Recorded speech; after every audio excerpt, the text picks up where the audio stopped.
A former Army mechanic named Logan Carter lived alone by the fog-covered shore of Lake Michigan. He spent his nights fixing broken boats and trying to forget the war that broke him. But in the warehouse right next door, a young girl was chained to a steel chair, freezing, silent, and left to die. Her captors thought no one would ever find her. They never imagined the quiet man in the old boat garage. And they never imagined his canine, a German shepherd named Mercy, who suddenly stopped, ears sharp, staring at the wall, growling low, as if she could feel a heartbeat slipping away through concrete and cold. What happened next would uncover a secret buried deep inside the town of Graybridge, a secret darker than the lake itself. Before we begin, tell us where you're watching from, and if this story touches your heart, please subscribe for more. Chapter 1. Mist over Graybridge, the man who wanted to vanish. The fog over Lake Michigan hung low and heavy that morning, swallowing sound, turning the harbor town of Graybridge into a watercolor painting that refused to dry. The water barely moved. Even the gulls were silent. Logan Carter preferred it that way. Silence, stillness, oblivion. He lived alone in a converted boat garage at the far edge of the docks, where the smell of oil and salt clung to everything. The locals said he'd come back from the war 3 years ago and hadn't spoken 10 words in a row since. That was mostly true. Logan didn't owe words to anyone. He had spent his quota overseas, shouting them into gunfire that never answered back. He was 38, tall but worn thin, his body a map of old injuries and quiet discipline. His face was sharp-edged, a few days past clean-shaven, with lines cut deep around his mouth, as if laughter had once tried to live there and failed. His eyes were pale gray, almost the same color as the lake when a storm was coming. The left one twitched sometimes, a leftover gift from the blast in Aleppo that took his best friend, Cole Reiner, and left him crawling through dust and blood toward 3 hostages who didn't even know his name. He saved them. He lost Cole. The math never worked out. These days, Logan fixed boats, rusty fishing trawlers, broken motors, anything that didn't talk back. He kept his world simple: coffee, grease, solitude, and mercy. Mercy was a 7-year-old German shepherd with a thick sable coat and an expression too intelligent for comfort. Her right ear had a notch from shrapnel. Her left eye carried a faint cloud from an old infection. She had been a military canine before the blast, before everything fell apart. Logan had signed the papers to adopt her after the discharge, saying simply, she earned her freedom. Mercy didn't bark much. She didn't need to. When she looked at him, it was as if she could see the ghosts clinging to his shoulders and was silently counting them, keeping score. That morning, Logan stood at his workbench, sleeves rolled up, repairing a stubborn gearbox from an old sailboat. The metal refused to fit.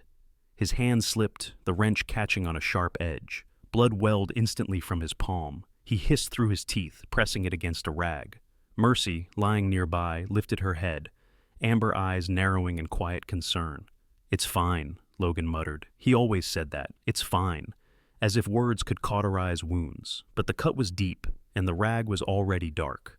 Across town, in the cramped emergency room of Graybridge Medical Center, Dr. Rachel Monroe was finishing a 12-hour shift that smelled of antiseptic and desperation. She was 34, sharp-featured, with light brown skin amid dark curls that escaped the bun she'd stopped fixing after hour 10. Her voice carried both authority and weariness, the kind born from caring too much for too long. Rachel was the kind of woman who swore under her breath while saving your life. "Another overdose," she said, kneeling beside a pale boy whose breath was shallow and sweet with the chemical scent of opioids. 16, maybe 17, too young to be dying on a Tuesday morning. "Push 2 of naloxone," she ordered the nurse. The boy's chest spasmed, then he gasped, eyes fluttering open like broken blinds. Rachel exhaled slowly. "Welcome back to hell, kid." When the chaos settled, she leaned against the counter and muttered to her colleague, "This town's falling apart faster than the cheap tape we use to hold it together." Graybridge used to be a shipping port. Now it was a hub for something darker. She suspected the drugs came through the docks. The same docks where a silent man with gray eyes fixed boats. Nobody sailed anymore. At the end of her shift, Rachel's phone buzzed. "Doc, you still at the clinic?" came the voice of Hank, the old mechanic from the marina. "You might want to check on Carter. The fool sliced his hand open again, said he doesn't need stitches. He's bleeding on my damn floor." Rachel sighed. "I'm on my way." When she arrived, the fog had thickened, curling around the pier like smoke from an unseen fire. Logan was sitting on a crate, hand wrapped in a rag now soaked crimson. Mercy sat beside him, eyes tracking every move. "You didn't think to come in?" Rachel said, dropping her medical bag next to him. Logan looked up. "Didn't seem worth the trip." "Bleeding out generally makes the trip worth it." She snapped on gloves. "Hold still." Her touch was clinical, quick, but her eyes softened when she saw how still he went, like a man bracing for an explosion. "You flinch like you're expecting a bullet, not a needle," she said quietly. "Force of habit," he replied. Rachel smiled faintly. "Well, my aim's better than yours with that wrench." Something like amusement flickered in his face, gone before it could take root. They said nothing else for a while, just the steady rhythm of needle through skin. Outside, the lake whispered against the pilings. When she was done, Rachel wiped her hands. "You'll live." "Unfortunate," he said dryly. She gave him a look halfway between pity and curiosity. "You always this cheerful?" "Only when I'm bleeding," Mercy huffed, as if exasperated by both of them. Rachel reached out a cautious hand, and the dog allowed it, tail thumping once. "She's beautiful," Rachel murmured. "Smarter than most people I know," Logan said. Rachel was about to reply when Mercy's body stiffened. Her head lifted, ears pricked forward, eyes locked on something beyond the workshop door. A low growl rolled from her chest. Deep, controlled, dangerous. Logan froze. Mercy never growled without reason. "What is it?" Rachel asked, her voice dropping instinctively. Mercy took a step toward the open door, nose twitching. The fog outside was thicker now, a milky wall swallowing the far end of the docks. From somewhere near the old North Lake Logistics warehouse, a building abandoned years ago, came a faint metallic sound, like a chain dragging, then silence. "Stay here," Logan said, his voice flat. "Like hell," Rachel shot back, but he was already moving. Mercy followed, muscles coiled, tail low. The warehouse loomed ahead, half swallowed by fog. Its windows were broken, its doors rusted shut. Logan stopped at the edge of the pier, scanning. The air smelled of rot and salt. But beneath it, something else. Metallic. Faintly sweet.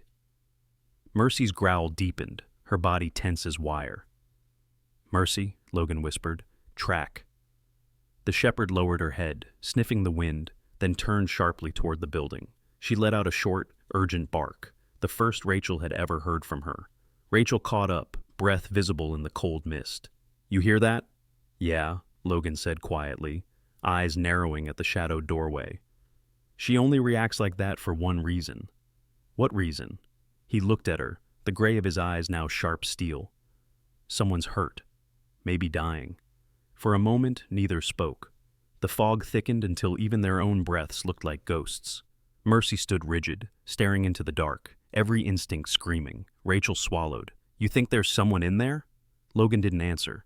He just stepped forward, hand unconsciously brushing the faint scar on his temple, a habit from old missions, before breach, before chaos. Somewhere inside the warehouse, a faint thud echoed, followed by what sounded almost, impossibly, like a muffled cry. Mercy's ears snapped forward. Logan met Rachel's eyes. The past, the war, the ghosts, none of it mattered now. He whispered, "Stay behind me," and pushed open the corroded door. The sound that came out from inside wasn't human, not entirely. And then the light flickered. Chapter 2. The knock beneath the cold. The door groaned open like a creature reluctant to wake. The smell hit first. Ammonia, bleach, something metallic beneath it.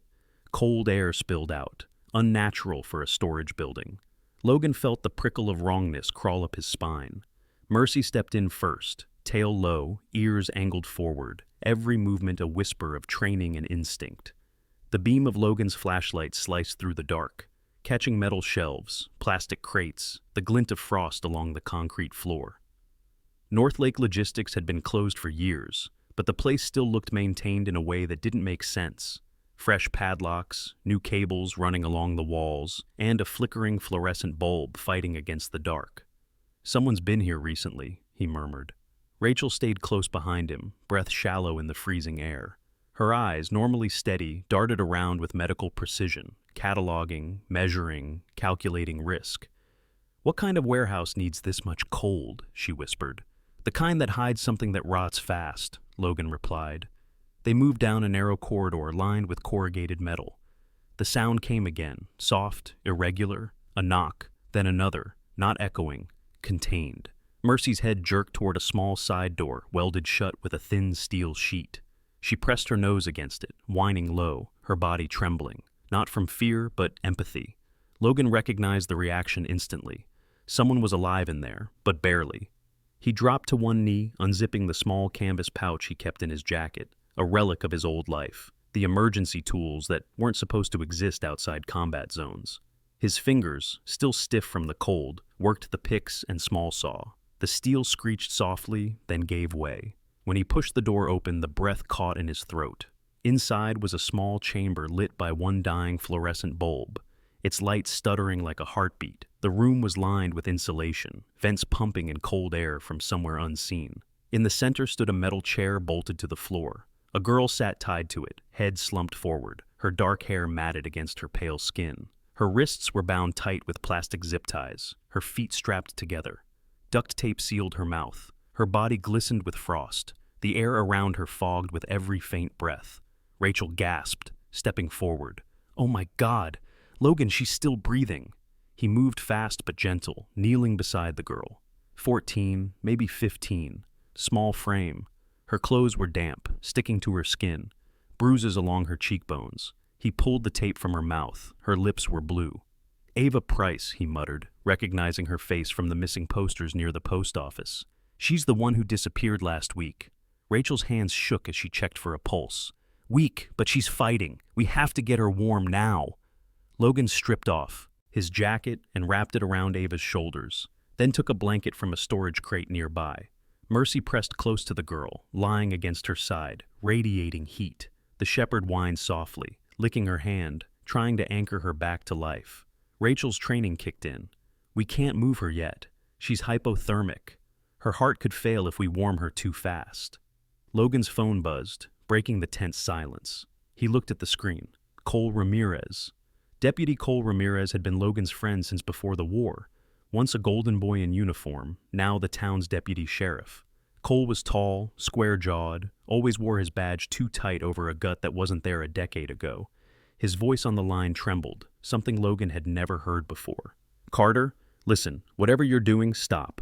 If you're near North Lake Logistics, walk away." Logan's tone was flat. "You know something. I'm telling you for your sake, not theirs. This isn't what it looks like. We're handling it internally." "Internally?" Logan's voice sharpened. "There's a kid tied to a chair freezing to death, Cole." A pause, then a whisper. "You shouldn't have found her." The line went dead. Rachel looked up. "What the hell was that?" "An old friend," Logan said quietly, slipping the phone into his pocket. His face was unreadable, but something hard flickered behind his eyes. Betrayal or realization, maybe both. They worked fast. Rachel tore open a medical pack she carried, inserting a thermometer probe, checking Ava's vitals. Body temp's dangerously low, 86 degrees. She's in deep hypothermia. Logan moved with mechanical precision. "We can't wait for an ambulance. They'll take 15 minutes if they even come." He looked at Mercy. "Stay." The dog held her position, eyes locked on Ava. "Then what do you suggest?" Rachel asked. Logan didn't answer at first. He took off his sweatshirt, layering it over Ava. His movements were automatic, the old battlefield training surfacing, how to save a life in the freezing dark. His mind, however, kept flashing to Cole's voice. "You shouldn't have found her?" A noise outside snapped him back. Footsteps, slow, heavy, deliberate. Mercy's head jerked up. She let out a low growl, teeth bared. Rachel froze, one hand still on Ava's pulse. "Someone's out there," she whispered. Logan moved to the doorway, crouching low, flashlight off. The footsteps paused, then retreated, crunching over gravel. He waited another minute before exhaling. "We need to move. Now." Rachel looked at the girl. "She can't walk." "I'll carry her." They wrapped Ava in the blanket, and Logan lifted her into his arms. She was weightless, her breath shallow against his chest. Mercy moved ahead, alert but silent. They slipped back through the narrow hall, past the flickering light, out into the night, where fog wrapped everything like gauze. Halfway, to the truck, Ava stirred weakly. Her eyes fluttered open, pupils dilated, lost between worlds. When she saw Mercy walking beside them, something in her face changed, panic melting into fragile trust. She tried to speak. Logan leaned closer. "Don't move, kid. You're safe." Her lips trembled. The sound came out a rasp, almost swallowed by the wind. "Careful, they'll come back." "Who?" Logan asked gently. Her gaze drifted upward, unfocused, and then she whispered the words that froze both him and Rachel in place. "They wear green rings." Logan's heart clenched. Rachel frowned. What does that mean? But Ava had already fallen back into unconsciousness. The fog thickened, and in the distance a faint light blinked from the direction of the warehouse. One short, two long. A signal. Someone knew they'd been here. Logan tightened his grip on the girl, voice low. "Get in the truck." Mercy barked once, sharp, warning, and then the lights at the warehouse went out. Chapter 3. Whispers in the hospital, cracks in the town. The fluorescent lights of Graybridge General hummed softly, a dull, sterile song that had no rhythm. The corridor smelled like bleach and coffee left too long on a burner. Outside, the fog hadn't lifted since dawn. It sat heavy on the glass, a gray veil pressing the world flat. Inside, Rachel Monroe stood beside the narrow hospital bed where Ava Price lay beneath a pile of blankets, her skin still too pale, her lips the faint shade of fading violets. Machines beeped softly beside her, counting fragile heartbeats. Rachel had filed the report herself. Unidentified minor, severe hypothermia, possible trauma. No name, no details, just enough to get the girl into a bed without alerting the wrong people. She'd done this before, with overdose victims, with girls who had no ID but never with a case that felt like this. The bruising around Ava's wrists told a story Rachel didn't want to read. Deep, symmetrical, evenly spaced. It wasn't the chaos of domestic abuse or a runaway fight. It was practiced, deliberate. Whoever tied her up had known exactly how to keep her alive, but suffering. Rachel's eyes flicked to Logan Carter, who stood by the window with arms crossed. His clothes were still damp from the fog, his posture military straight even when he was standing still. There was a faint tremor in his hand that he tried to hide by clenching it. Mercy sat by his leg, watching Ava with unblinking focus, her breathing slow and steady, grounding the room. Rachel broke the silence. "You found her in that warehouse, didn't you?" Logan didn't move. "Don't ask a question that'll make you a witness." The words were quiet, but they hit like a slap. Rachel's throat tightened. She had seen gunshot wounds, held dying men who confessed too late. But this was different. This man carried danger like a scent, not because he wanted to, but because he had stopped believing safety existed. "All right," she said finally. "Then I won't ask. But I am asking this. Should I be afraid?" He turned his head slightly, the light catching the scar near his temple. "Only if you stay." A nurse poked her head in. "Dr. Monroe, the girl's heart rate is stabilizing." Rachel nodded, stepping closer to the bed. "Good girl, Ava. You're safe now." Ava stirred, eyes fluttering.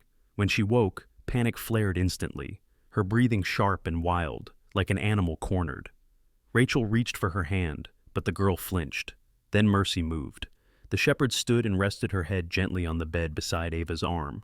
The growl that had once been warning was now a soft hum. Ava's eyes met the dog's amber gaze, and something in her loosened. Her pulse slowed, her breathing evened out. Rachel whispered, "See? She's with you. You're safe here." Ava's voice came in small gasps, rough from dehydration. "Not safe. They'll come." Rachel leaned closer. "Who will?" The girl blinked, tears forming from the effort. "Not drug men, not drunk ones. They had badges." Her fingers trembled as she tried to mimic something on her hand. "One had a green ring." Logan's jaw tightened. Rachel looked at him, realizing what that meant. Someone with a badge, a cop, was part of it. A silence fell between them, thick and poisonous. "Rest," Rachel said softly, tucking the blanket higher. But inside, she felt her stomach turn. Across town, Deputy Cole Ramirez sat in the dim light of the precinct break room. The vending machine hummed, flickering red against the peeling paint. 3 officers lounged nearby, joking too loudly for the hour. Cole half listened as one of them, Sergeant Madsen, a big man with a beer gut and a jaw that looked carved from cinder block, laughed. "The next shipment's late again. Guess the cargo doesn't like being on ice." The others laughed. One of them, a younger cop named Turner, wore a ring with a green stone set in brushed steel. It caught the fluorescent light, glinting like poison. Cole forced the smile, throat dry. "Always something, huh?" Madsen grinned. "Paperwork's a nightmare. You gotta love private partnerships, though. Northlake's paying overtime. Cole nodded, pretending not to taste bile. His reflection in the vending machine glass looked tired. Dark eyes sunk deep, the first gray streaks in his hair. He'd joined the force 15 years ago because he believed in something. But belief was like a badge. It shined until too many dirty hands touched it. When the laughter died down, he stood, tossing his coffee in the trash. His phone buzzed in his pocket. One new message, from Logan. Just a single word. Alive? Cole typed back fast. Yes, but don't keep her there long. He hesitated, then deleted it. Too traceable. Instead, he opened the old radio app he used during operations and sent a Morse-coded pulse, a trick only he and Logan would recognize from their army days.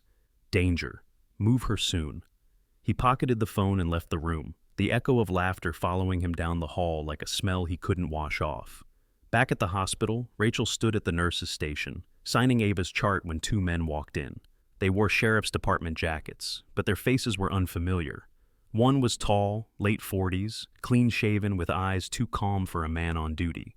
The other was shorter, wiry, his left cheek marked by a thin scar that looked fresh. Both had ID badges clipped neatly to their vests. "Doctors Monroe?" the tall one asked, his voice smooth, polite in the way of people who didn't need to ask permission. "We're here for the patient, minor female, found last night.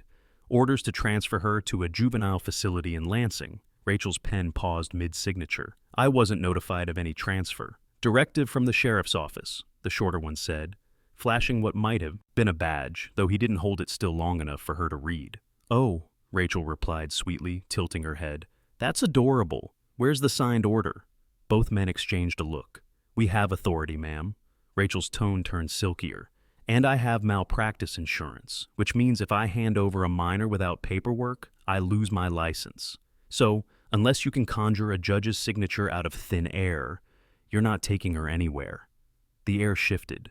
The taller man's jaw flexed. "You don't want to make this complicated, doctor." "Oh, I think it's already complicated," came a quiet voice from behind her. The door to the corridor had opened. Logan stood there, his presence filling the small space like a storm front. He wasn't armed, but his stillness was more dangerous than any weapon. Mercy stood at his side, gaze fixed on the two men, tail straight, ears tilted forward in absolute silence. For a moment, no one moved. The shorter man's hand twitched toward his jacket. Instinct, maybe. Mercy's growl was low and brief, enough to freeze him mid-motion. Rachel crossed her arms, smiling in that way doctors did when they were about to perform a difficult surgery. "So, gentlemen," she said softly, "still want to try this without paperwork?" The taller one's face tightened. "This isn't over." "I'm counting on it," Logan replied. They turned and left. The door closed behind them, and the air finally moved again. Rachel's hands were shaking when she exhaled. "You realize," she said quietly, "that I just signed my career's death certificate." Logan looked at her, expression unreadable. "Welcome to Graybridge," he said. Mercy padded over to Ava's bedside and lay down again, head on her paws, as if guarding something fragile in a world that no longer deserved gentleness. Chapter 4. The greenstone ring, the boathouse creaked with every breath of the wind, each groan of wood against water a confession waiting to happen. The lake outside was a sheet of dark glass, the moon swallowed by cloud, and the only light came from a single flashlight perched on an overturned crate. Logan Carter stood near the warped door, arms folded, Mercy lying silently beside him. Her fur shimmered faintly under the weak beam, her amber eyes fixed on the rippling reflection that danced across the damp planks. Cole Ramirez arrived 10 minutes late, shoulders hunched against the cold. He wore a gray flannel jacket and a ball cape pulled low, his badge nowhere in sight. The years had aged him faster than time should have. Lines etched deep from guilt more than age, eyes ringed with sleeplessness. His once dark hair was now salted with gray, and his usually firm gait had a tremor, as if every step carried the weight of his own moral erosion. Logan didn't greet him. He just looked at him, the kind of look that stripped a man down to the truth he was trying to hide. Cole stopped to 2 steps away, rubbing his hands together as if friction could burn away what he was about to admit. "You remember when we used to say we'd never lie to each other?" he said. Logan's voice was flat. "We said a lot of things." Cole sighed, the sound trembling out of him. "I was going to come clean sooner, I swear, but every time I tried, someone got transferred, or went missing. I kept telling myself I could fix it from the inside." "Fix what?" Logan's eyes narrowed. Cole took a slow breath, then reached into his pocket and pulled out a small velvet pouch. He tossed it onto the crate between them. Inside was a ring, silver, heavy, set with a polished green stone that caught the light in a way that felt wrong, like a perfect lie. Logan picked it up, turning it between his fingers. Northlake Logistics, Cole said quietly. That's not just a warehouse company, it's a front. They run forced labor and trafficking through the shipping lanes, containers, barges, even fishing boats. Victims get stored in cooling units to make them compliant. The cold makes them weak, docile, easier to move. Logan's hand tightened on the ring. And the cops? Some of them are in it. Not all, but enough to make the rest afraid to talk. You know what's worse? Cole's voice broke. They wear the same badges we swore to protect people with. I saw one of them laugh about it, said the chill makes their cargo last longer. Mercy lifted her head, a low growl vibrating through the quiet. Logan stared at the ring, the green stone gleaming like a predator's eye. Cole's voice was a rasp now. You ever think about how rot spreads? It doesn't just sit, it seeps. And now it's in everything. I'm not even sure who's clean anymore. Logan finally spoke. It's not the badge that's rotten, Cole. It's the hand holding it. Don't let them steal what that badge used to mean. Cole looked down, swallowing hard. You still believe that? I believe in what we can do before it's too late. Cole nodded weakly, then leaned forward, his tone dropping. I pulled this off one of their lockers. Look at the inside. Logan tilted the ring under the light. There, etched into the inner band, were 3 letters. NLC. He frowned. Northlake Logistics Corporation. Yeah, Cole said. But it's more than branding. There's something inside. I dropped it once and heard a rattle. Logan tapped the side gently, then pressed his thumb against the setting. With a soft click, the green stone lifted slightly, revealing a hollow cavity beneath it, just large enough to hide a microchip the size of a fingernail. He exhaled slowly. Data storage. They're using the rings to transport information, routes, names, money trails, whatever they don't want on record. Cole nodded. I think they've got a whole network across the Great Lakes. Chicago, Duluth, Erie. Graybridge is just one stop. Logan pocketed the ring. Who else knows? Cole hesitated. Nobody. If I file this, they'll mark me as unstable, pull my badge, and the next thing you'll hear is that I drowned in a boating accident. Then don't file it, Logan said. We go off-grid. Quiet. Cole looked at him, the fear in his eyes finally replaced by resolve. You're asking me to betray my badge. No, Logan said softly. You're asking it to mean something again. For a long moment, the only sound was the water lapping against the dock. Then Cole gave a tight nod. All right, I've got names, shipping manifests, schedules, everything. There's another warehouse near Sandbar Point, 30 miles north. They're moving people there tomorrow night. I'll get you the files. Logan reached out his hand. You know what this means? Cole shook it. Yeah, it means I'm already dead if they find out. Mercy stood, tail flicking once, as if sensing the gravity of the vow hanging in the damp air. At Graybridge General, Rachel Monroe sat at the edge of Ava's bed, the glow from the hallway spilling across her tired face. She wasn't wearing her lab coat anymore, just a worn blue sweater and jeans. Ava was awake, small hands clutching the blanket, eyes still haunted but clearer than before. Rachel didn't talk like a doctor tonight. She talked like someone who had seen too much and refused to let the darkness have the last word. You ever think about running away? Ava asked, her voice small. Rachel smiled faintly. I did once. Ended up in med school instead. Not sure which one was worse. Ava gave a breath that might have been a laugh if it weren't so fragile. My mom's boyfriend used to say girls like me don't get far. Guess he was right. Rachel's tone sharpened. Not angry, just certain. He was wrong. You made it farther than he ever will. You didn't run away, Ava. You ran through. That's different. The girl looked down, twisting the blanket. If they find me again, what'll they do? Rachel didn't lie. There are people who will try to make you disappear again. But now you're a witness, and witnesses change everything. Ava looked up, hesitant. You really think that? Rachel nodded. I do. And you're not alone anymore. Ava's gaze drifted to the door, where Mercy lay curled up like a sentinel. The dog's head rested on her paws, her ears twitching with every hallway sound. For the first time, Ava's breathing slowed without fear. Back at the boathouse, Cole slipped a folded piece of paper across the crate, handwritten coordinates, times, initials. This is all I've got. It'll burn me if they trace it. Logan took it silently, eyes scanning the scrawl. This will do. Cole gave a humorless smile. Guess I just picked a side. You picked the right one, Logan said. The wind outside picked up, the waves slapping harder against the shore, and somewhere in the distance, the low wail of a foghorn rolled over the lake. It sounded like a warning. Cole stood, adjusting his jacket. If I don't call by tomorrow, assume they know. Logan didn't look up. Then I'll come find you. As Cole turned to leave, Mercy whined softly, a sound between farewell and foreboding. Cole paused, meeting Logan's eyes.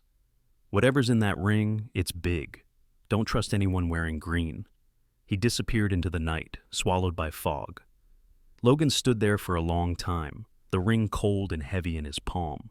He could feel the microchip inside it pressing against his skin, a pulse that wasn't mechanical but moral, a heartbeat of something rotten buried under the surface of a dying town. Chapter 5. Night on the Lake, when the mechanic became the rescuer. The fog had teeth that night, cold, fine, and biting, swallowing the light from the dock lamps until the world seemed to end 5 feet from where you stood.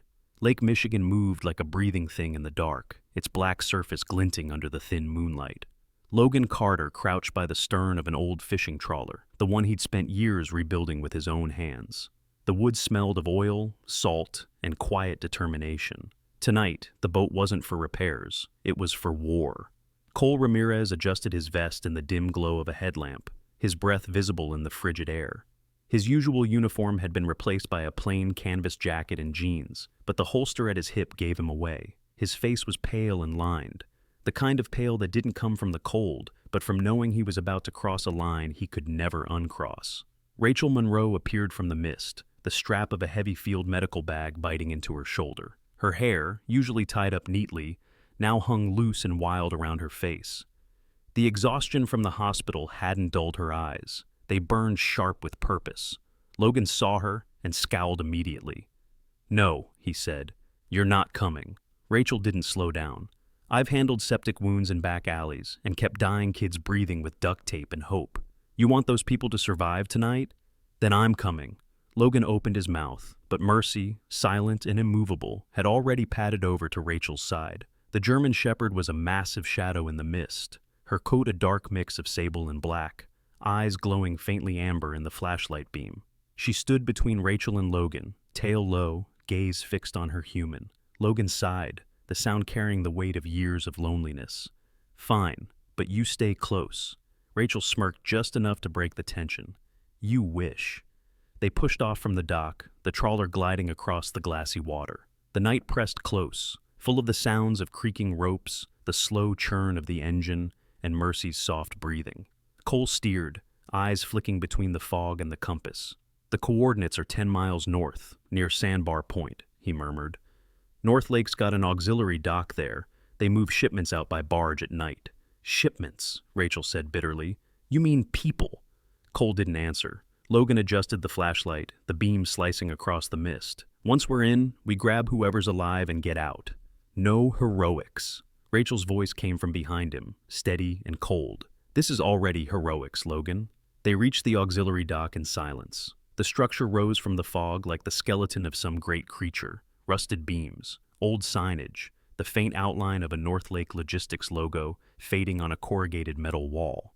Logan killed the engine, letting the current pull them in. Mercy stood at the bow, ears perked, nose twitching. Then she let out a low, nearly inaudible rumble. "She's got scent," Logan whispered. They docked quietly. Cole stayed behind the boat's railing, scanning the perimeter with his pistol drawn.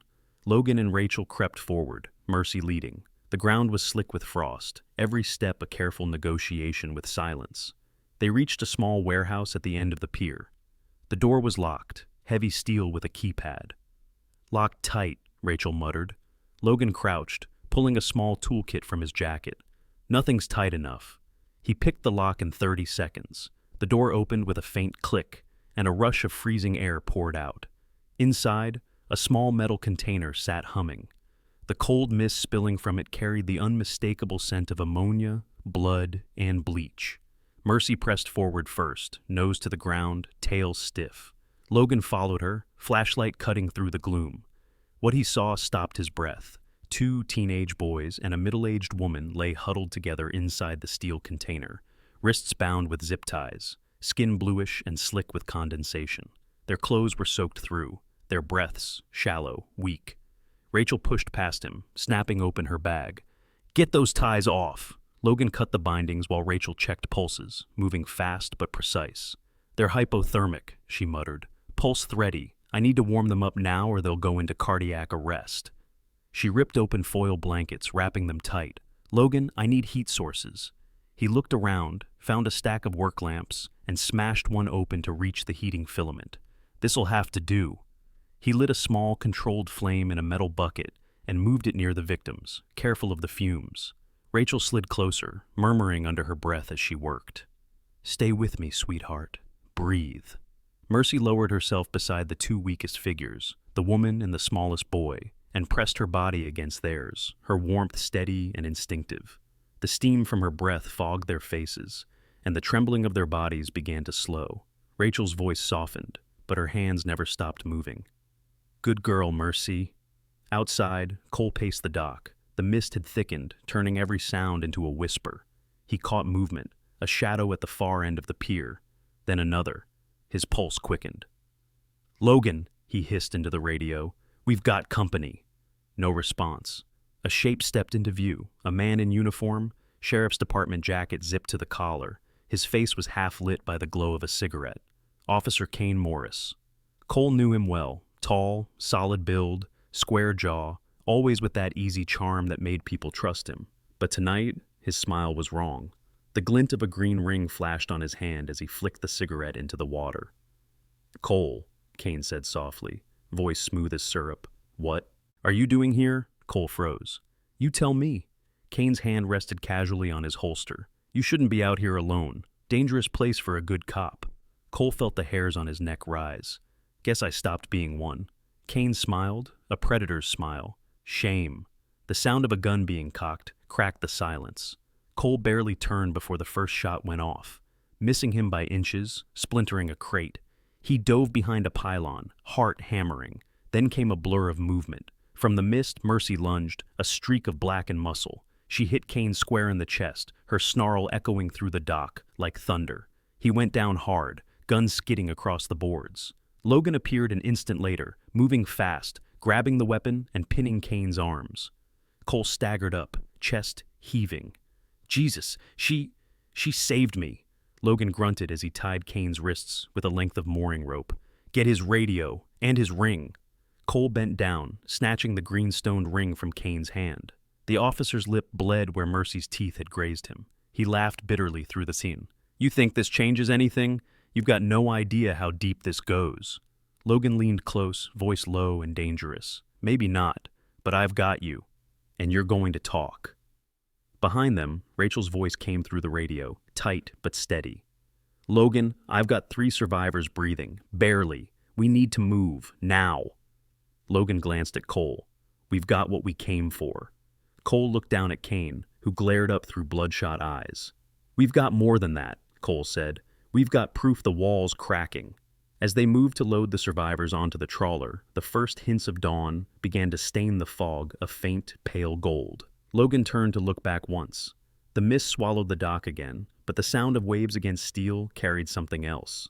A promise that Graybridge's silence was finally starting to break. Chapter 6: The Light. Breaking over the water, morning came slowly to Lake Michigan, as if the sun itself was unsure it wanted to rise on Graybridge. The water carried the first light in scattered shards of gold and gray, fractured reflections trembling across the waves. Logan Carter stood on the edge of the dock, his jacket heavy with lake mist, staring at the faint horizon. Beside him, Mercy sat poised and silent, her gaze fixed on the trawler, where their prisoner was bound below deck. The German shepherd's fur shimmered faintly in the dawn light, and though she looked calm, her ears twitched toward every sound, trained, alert, protective. Cole Ramirez stood a few feet away, rubbing his palms together, exhaustion clinging to him like a second skin. The adrenaline that had carried him through the night was gone now, leaving only the raw tremor of guilt and relief. His knuckles were red, his eyes hollow. "You sure she'll come?" he asked quietly. "She said she would," Logan replied. "And she's the only one who can take this out of local hands."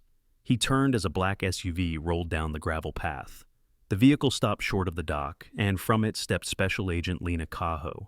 She was in her late 30s, tall, athletic, with sun-bronzed skin that spoke of a childhood by the Pacific rather than the Great Lakes. Her dark hair was tied in a tight braid, a streak of silver near her temple, giving her the look of someone who'd seen too much and forgotten how to flinch. She wore no makeup, no jewelry except for a slim silver bracelet on her left wrist, a habit perhaps from her years in counter-trafficking. Her voice was firm when she spoke.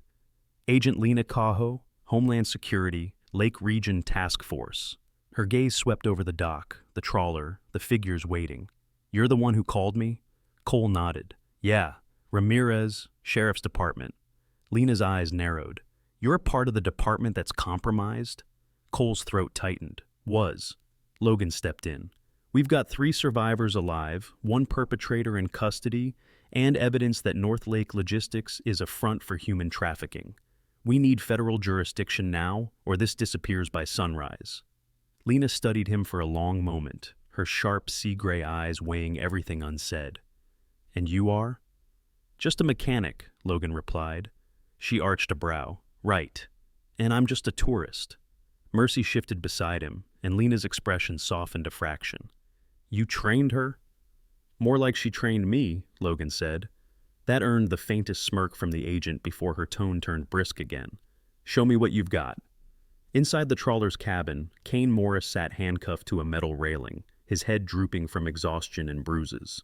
The green-stoned ring still lay on the table in front of him, the emblem of his downfall. Lena's gloved fingers turned it over, examining the hollow compartment beneath the gem. "Custom work," she murmured. "We've seen variants of this in cargo trade smuggling rings. Microchips hidden inside personal jewelry, usually encrypted." Logan leaned against the bulkhead, arms folded. "Cole said he found others like it." Lena nodded.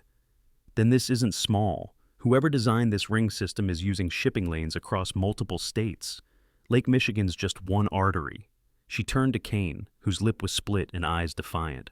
"Tell me, Officer Morris, how does it feel knowing your badge will be the one that brings this whole thing down?" He sneered. "You think this ends with me? You don't even know who signs the checks." Lena crouched, her tone calm, razor-edged. "Maybe not, but I will. And when I do, you'll wish you'd traded information instead of arrogance." Kane hesitated, a flicker of fear beneath his defiance, before looking away. Logan caught that look and said quietly, "He's not afraid of prison. He's afraid of someone higher up." "Good," Lena said. "Fear makes people talk." By mid-morning, Graybridge General Hospital was alive with murmurs. Reporters hadn't arrived yet, but the rumor mill had.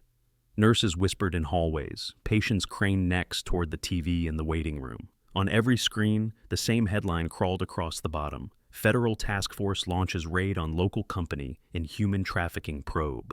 Inside room 214, Ava Price sat upright in bed, pale but awake. Her small hands twisted the thin hospital blanket nervously. Mercy lay at the foot of her bed, chin resting on her paws, eyes half closed but always aware. When the door opened and Logan entered, Ava's eyes brightened with a mixture of fear and relief. "You came back," she said softly. "I told you I would," Logan replied, pulling up a chair. He looked different in daylight, less like a ghost and more like someone remembering how to be human. Ava's gaze drifted to the window where sunlight began to spill onto the lake. "If they go to jail, does that mean I'm free?" Logan took a moment before answering. "It means you get to choose what comes next. You get to decide who's your family now." Ava blinked, her lips trembling. "Family." She said it as if testing a word she'd only ever read before, fragile and heavy in her mouth. Rachel entered quietly, her hair pulled back.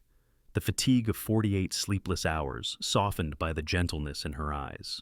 She placed a hand on Ava's shoulder and smiled. "He's right, you know. Freedom's not about running. It's about choosing where to stay." Mercy raised her head, tail thumping once against the floor. For the first time, Ava smiled, a real one, small and trembling, but alive. Meanwhile, Lena's operation was already unfolding. She stood before a map spread across the hood of a patrol SUV, dots of red ink marking each target. "We hit them all at once," she told her team. "Warehouses, shell offices, private homes. We go in quiet, clean, and federal. her voice carried over the wind whipping off the lake.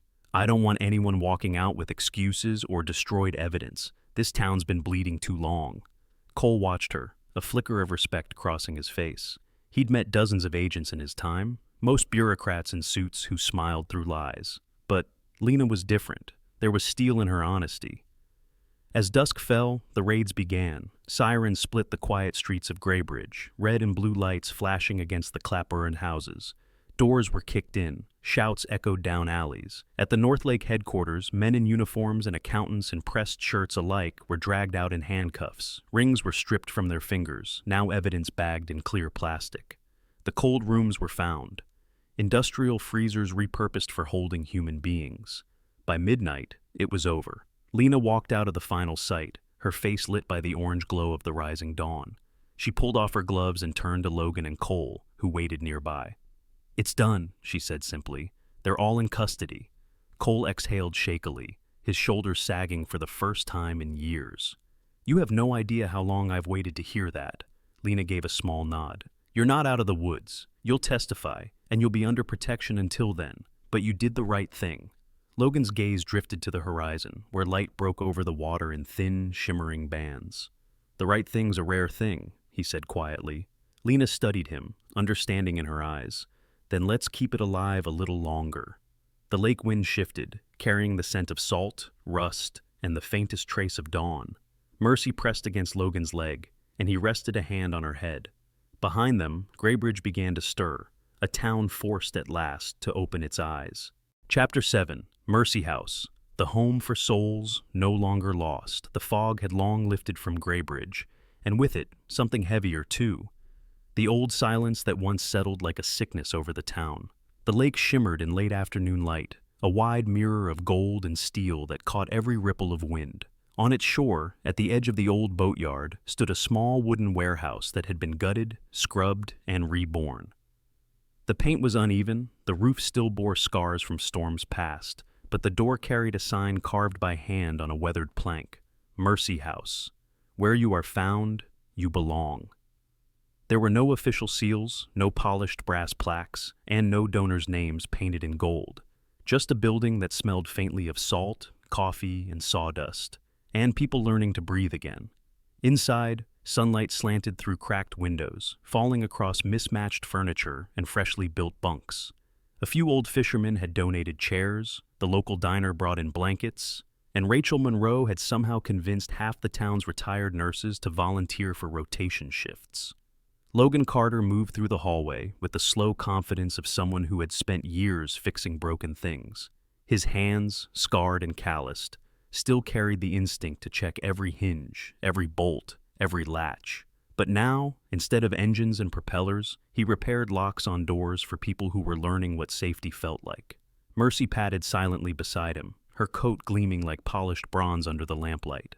Her tail brushed the floor in slow, steady sweeps, her version of approval. In the kitchen, Rachel stirred a pot of spaghetti sauce, hair tied up in a messy knot. Her scrubs had been replaced by jeans and an oversized gray sweatshirt that hung loose at the shoulders. She looked lighter now, not in weight, but in burden. The fluorescent harshness of hospital nights had given way to the soft glow of purpose. "Dinner in 15, she called, voice carrying through the old rafters. Ava appeared from the back room, holding a leash in one hand. The girl had grown into herself in small, brave ways. Her hair was longer now, pulled into a rough ponytail, and her face, once sunken and pale, had color again. There was still fragility in her, but also something luminous. The quiet determination of someone who had seen the worst and decided to choose gentleness anyway. Trailing behind her was a young German shepherd, maybe a year old, lanky and nervous, his coat a mottled mix of gray and black. His ears twitched at every sound, his tail tucked low. His name was Ranger, and the local shelter had labeled him unadoptable, aggressive. But Mercy had tolerated him, and Ava had refused to give up. Now, as they stepped into the main hall, Ranger's paws slipped on the wood floor. A loud clatter from the kitchen made him freeze, trembling. The leash shook in Ava's hand, but she didn't pull. Instead, she crouched slowly, sitting down on the cold floor beside him. "It's okay," she whispered, voice barely a breath. "It's just a pan. Nobody's gonna hit you for that." Ranger blinked, chest heaving. Ava stayed still, legs folded, her back against the wall. "You don't have to come to me," she said softly. "Just stay." Minutes passed, the quiet stretching long and fragile. Then, slowly, Ranger took a step forward, another. He lowered his head until his nose brushed her knee. Ava smiled, small, tired, victorious. "See," she murmured, "we're not cargo anymore, you and me." Ranger exhaled, a soft woof, and rested his head on her lap. Mercy watched from the doorway, tail flicking once, like a silent benediction. Cole Ramirez arrived around sunset. His testimony had made national news. Deputy exposes human trafficking network within Sheriff's Department. But he hated the headlines. He still wore his badge, though it hung now on a chain around his neck rather than a uniform. He'd grown leaner, his jaw shadowed with stubble, his eyes carrying the look of a man rebuilding faith from the rubble. He greeted Logan with a tired grin. "You actually did it. Turned a pile of rot into something clean." Logan shrugged. "Still leaks when it rains." "Yeah," Cole said, glancing up at the ceiling. "But it's standing. That's more than I can say for me some days." Rachel appeared with 2 mugs of coffee and handed them over. "Coffee's terrible," she warned, "but it's ours." They sat together on the front steps as the sun dipped low, turning the lake into molten copper. The air smelled of tomato sauce and pine smoke from the nearby cabins. Logan stared out at the horizon, voice low. "You ever think we'd end up here? After everything?" Rachel smiled faintly. "No. But then, I never thought spaghetti would count as part of a rescue mission." He chuckled, a rare sound that came from somewhere deep in his chest. "I used to think saving people meant running into bullets. Turns out, sometimes it's just cooking dinner and saying, 'Stay the night, lock the door from the inside.'" Rachel leaned back, stretching her legs. "I used to think I was just a nurse, patching holes, stopping bleeding, holding the line. Turns out I can do something far more dangerous." Logan turned toward her, eyebrow raised. "What's that?" She smiled, a slow, teasing smile that softened the sharp edges of her face. "Trust someone." He didn't answer. He didn't need to. Mercy, stretched out between them, sighed contentedly and laid her head on Rachel's foot, her tail brushing against Logan's boot in a slow, steady rhythm, like the beat of a heart finally finding its home. Later that evening, the lights inside Mercy House burned soft and golden. Ava sat by the window with Ranger's head resting on her lap. Outside, Cole locked up the gates while Rachel cleaned the kitchen. Logan stood at the doorway, looking back one last time before turning off the porch light. The building glowed faintly in the dark, and the hand-painted sign above the door caught the reflection of the moon. "Where you are found, you belong." He felt Mercy press against his leg, steady and warm. "Yeah, girl," he murmured. "We found our place, too." And as he stepped outside, the night was no longer something to escape. It was something to guard. The lake beyond shimmered quietly, and for the first time in years, the water didn't look like a grave. It looked like a mirror, reflecting every soul that had made it home.